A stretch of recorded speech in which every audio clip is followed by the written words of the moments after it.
एक परियां वाला बन्नू होंदा है, एक तवे वाला होंदा है। मुंजी वाले इलाके विच ना तवे वाला ही कामयाब है। वालेकुम सलाम। हाँ जी ठीक ठाक, शुक्र है अल्लाह दा खैरियत। अच्छा जनाब साडे कोल हर किस्म की मशीनरी हैगी मौजूद है। चलो दो तीन मशीनां दा तुहानूं तारफ करवा देना वा कि यह मशीन हैगी है, इनू बन्नू बोलते हैं, असीं बार्डर डिस्क भी बोलते हैं, क्योंकि वह वट वड्डी भारी बनानी होंदी है ताकि वह पानी में ज़्यादा पाना होंदा है। ते जिहड़े इलाके दूजियां च हल्की फुल्की पानी लाना होंदा उत्थे परियां वाला भी चल जाता है।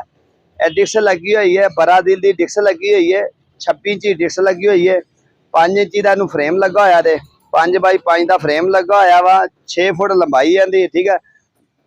10 mm लगा है, ढालक लगा ते 3 सूत्र मोटा।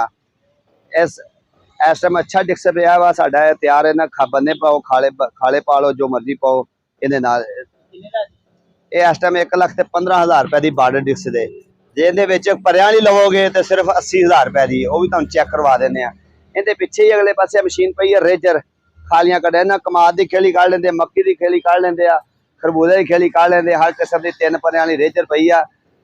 इहदे नाल एक डिस्क भी लगदी आ ते एक डिस्क तो बगैर भी हैगी। अगर डिस्क ला के लोगे तो 1,75,000 रुपए की मिलेगी तुहानूं, जे डिस्क तो बगैर लोगे तो 1.5 लाख रुपए की मशीन हैगी। ते 3 परियां वाला रेजर बोलते हैं इन्हूं, ठीक है भाई।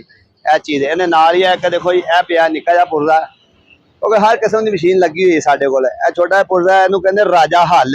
राजा हल का मतलब यह होंदा है कि जमीन जिहड़ी उतली थल्ले ते थल्ले वाली उपर एक कल्टी देंदा वा। राजा हल हैगा नसरुल्लाह एग्रो दा।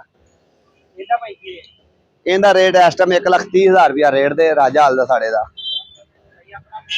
मोबाइल नंबर है 0301 73 82 072, नसरुल्लाह एग्रो लाहौर रोड काड़ा।